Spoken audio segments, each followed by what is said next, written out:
Palabras de vida del Gran Maestro. Escritos de Elena G. de White, capítulo 1. La enseñanza más eficaz. En la enseñanza de Cristo mediante parábolas, se nota el mismo principio que el que lo impulsó en su misión al mundo. A fin de que llegáramos a conocer su divino carácter y su vida, Cristo tomó nuestra naturaleza y vivió entre nosotros. La divinidad se reveló en la humanidad, la gloria invisible en la visible forma humana. Los hombres podían aprender de lo desconocido mediante lo conocido. Las cosas celestiales eran reveladas por medio de las terrenales. Dios se manifestó en la semejanza de los hombres. Tal ocurría en las enseñanzas de Cristo. Lo desconocido era ilustrado por lo conocido. Las verdades divinas, por las cosas terrenas con las cuales la gente se hallaba más familiarizada. La Escritura dice: todo esto habló Jesús por parábolas, para que se cumpliese lo que fue dicho por el profeta, que dijo: abriré en parábolas mi boca, rebosaré cosas escondidas desde la fundación del mundo. Las cosas naturales eran el vehículo de las espirituales. Las cosas de la naturaleza y la experiencia de la vida de sus oyentes eran relacionadas con las verdades de la palabra escrita. Guiando así del reino natural al espiritual, las parábolas de Cristo son eslabones en la cadena de la verdad que une al hombre con Dios, la tierra con el cielo. En su enseñanza basada en la naturaleza, Cristo hablaba de las cosas que sus propias manos habían creado y que tenían cualidades y poderes que él mismo les había impartido. En su perfección original, todas las cosas creadas eran una expresión del pensamiento de Dios. Para Adán y Eva en su hogar edénico, la naturaleza estaba llena del conocimiento de Dios, repleta de instrucción divina. La sabiduría hablaba a los ojos, y era recibida en el corazón, pues ellos se ponían en comunión con Dios por medio de sus obras creadas. Tan pronto como la santa pareja transgredió la ley del Altísimo, el fulgor del rostro divino se apartó de la faz de la naturaleza. La tierra se halla actualmente desfigurada y profanada por el pecado. Sin embargo, aún en su estado de marchitez, permanece mucho de lo que es hermoso. Las lecciones objetivas de Dios no se han borrado. Correctamente entendida, la naturaleza habla de su Creador. En los días de Cristo se habían perdido de vista estas lecciones. Los hombres casi habían dejado de discernir a Dios en sus obras. La pecaminosidad de la humanidad había echado una mortaja sobre la radiante faz de la creación, y en vez de manifestar a Dios, sus obras llegaron a ser un obstáculo que lo ocultaba. Los hombres honraron y sirvieron a las criaturas antes que al Creador. Así los paganos se desvanecieron en sus discursos, y el necio corazón de ellos fue entenebrecido. De esta suerte, en Israel, las enseñanzas de los hombres habían sido colocadas en lugar de las de Dios.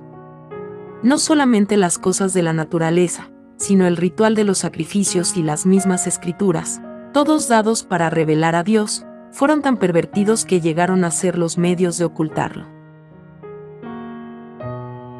Cristo trató de quitar aquello que oscurecía la verdad. Vino a descorrer el velo que el pecado había echado sobre la faz de la naturaleza, a fin de que reflejase la gloria espiritual, y todas las cosas habían sido creadas para mostrar esa gloria. Sus palabras presentaban a través de un nuevo prisma las enseñanzas de la naturaleza, así como las de la Biblia, y las convertían en una nueva revelación.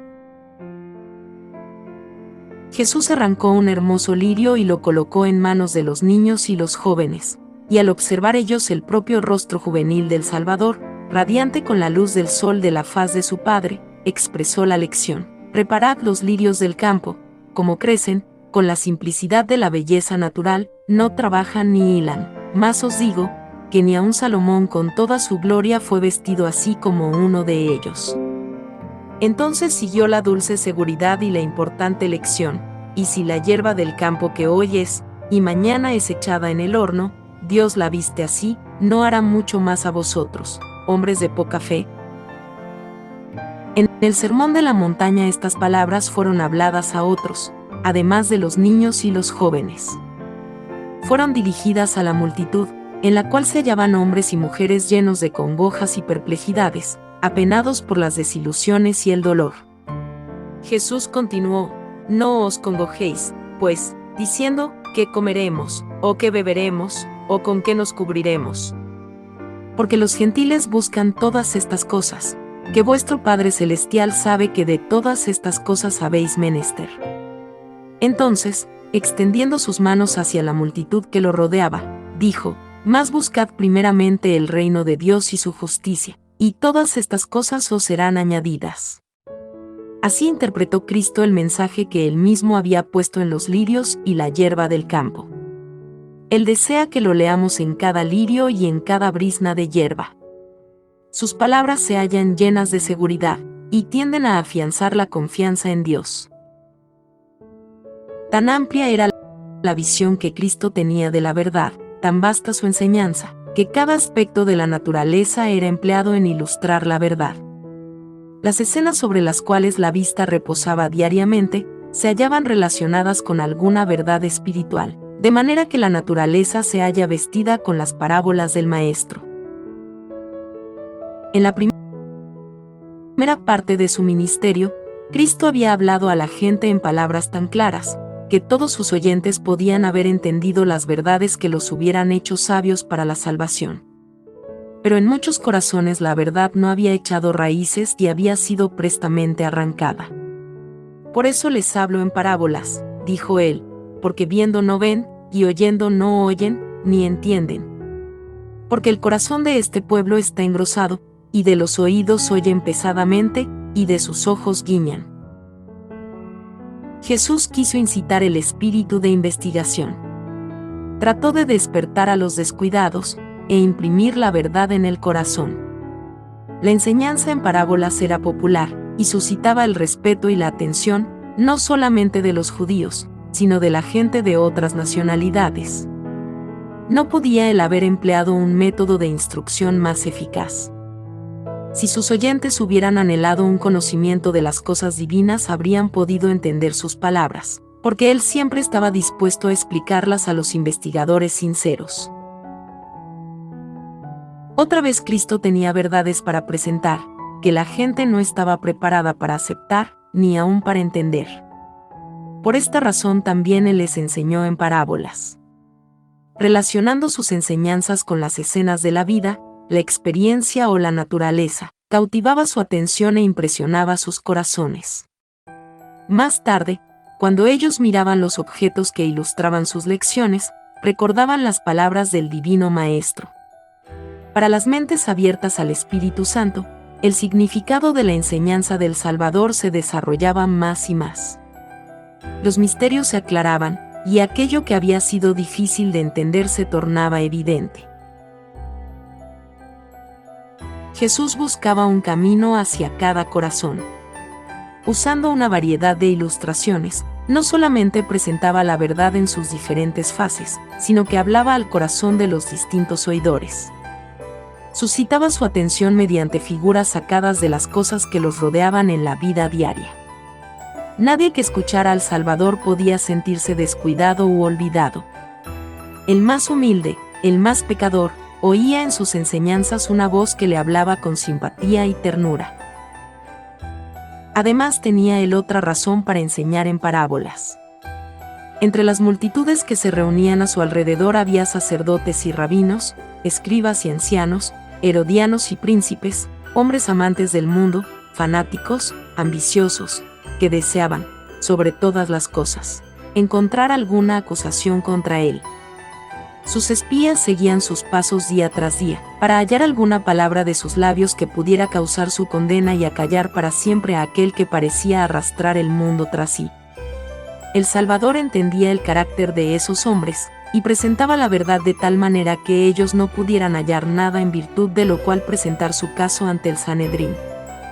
En parábolas reprochaba la hipocresía y las obras malvadas de aquellos que ocupaban altas posiciones, y revestía de lenguaje figurado verdades tan cortantes que, si se las hubiera presentado en forma de denuncia directa, ellos no habrían escuchado sus palabras y bien pronto hubieran puesto fin a su ministerio.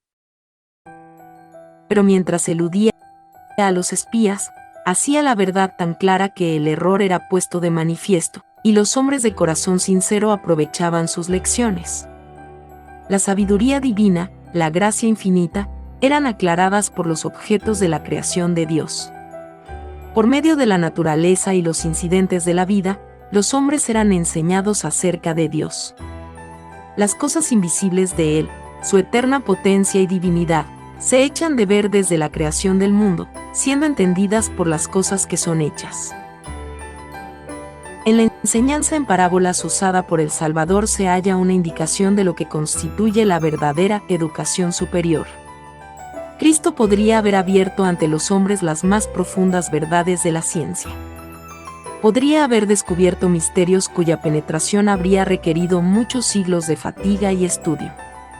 Podría haber hecho insinuaciones en los ramos científicos que habrían proporcionado alimento para el pensamiento y estímulo para la inventiva hasta el fin de los tiempos.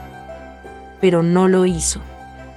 No dijo nada para satisfacer la curiosidad o para gratificar las ambiciones de los hombres abriéndoles las puertas a las grandezas mundanas.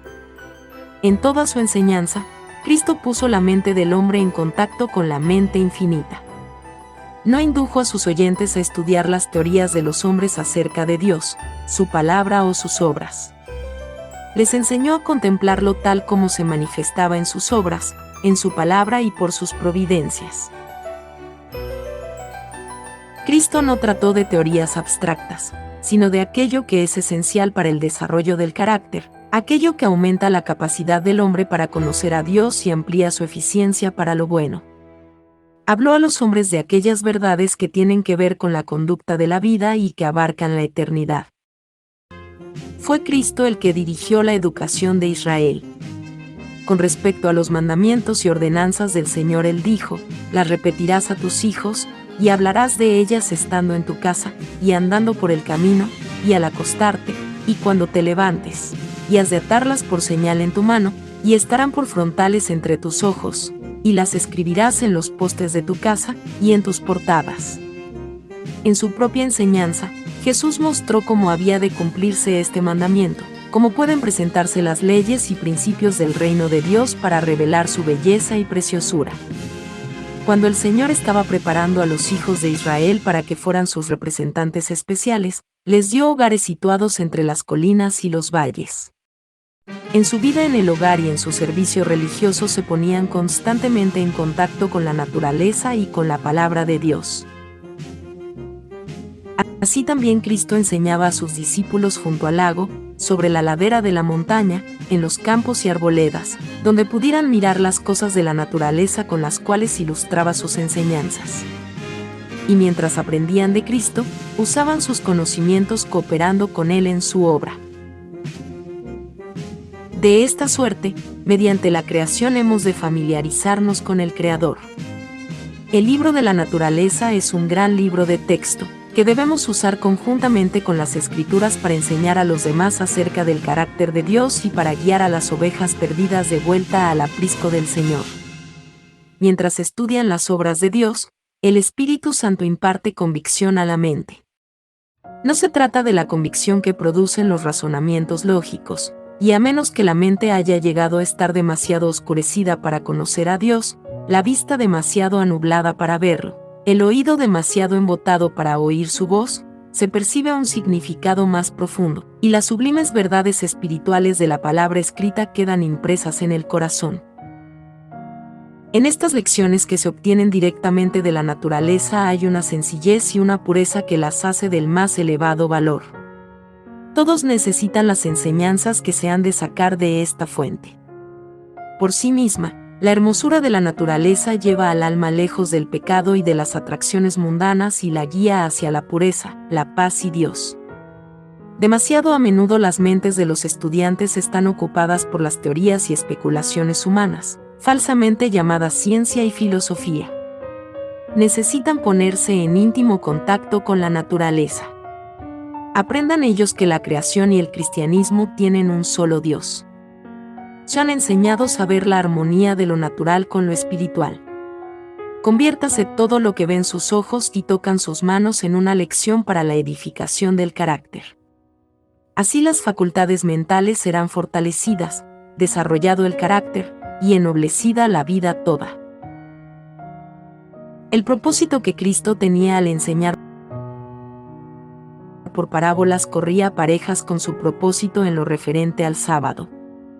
Dios dio a los hombres el recordativo de su poder creador, a fin de que lo vieran en las obras de sus manos. El sábado nos invita a contemplar la gloria del Creador en sus obras creadas. Y a causa de que Jesús quería que lo hiciéramos, relacionó sus preciosas lecciones con la hermosura de las cosas naturales. En el santo día de descanso, más especialmente que en todos los demás días, debemos estudiar los mensajes que Dios nos ha escrito en la naturaleza. Debemos estudiar las parábolas del Salvador allí donde las pronunciara, en los prados y arboledas, bajo el cielo abierto, entre la hierba y las flores. Cuando nos acercamos íntimamente al corazón de la naturaleza, Cristo hace que su presencia sea real para nosotros, y habla a nuestros corazones de su paz y amor. Y Cristo ha vinculado su enseñanza, no solo con el día de descanso, sino con la semana de trabajo. Tiene sabiduría para aquel que dirige el arado y siembra la simiente. En la arada y en la siembra, el cultivo y la cosecha, nos enseña a ver una ilustración de su obra de gracia en el corazón. Así, en cada ramo de trabajo útil y en toda asociación de la vida, Él desea que encontremos una lección de verdad divina. Entonces nuestro trabajo diario no absorberá más nuestra atención ni nos inducirá a olvidar a Dios, nos recordará continuamente a nuestro Creador y Redentor. El pensamiento de Dios correrá cual un hilo de oro a través de todas nuestras preocupaciones del hogar y nuestras labores. Para nosotros la gloria de su rostro descansará nuevamente sobre la faz de la naturaleza. Estaremos aprendiendo de continuo nuestras lecciones de verdades celestiales, y creciendo a la imagen de su pureza.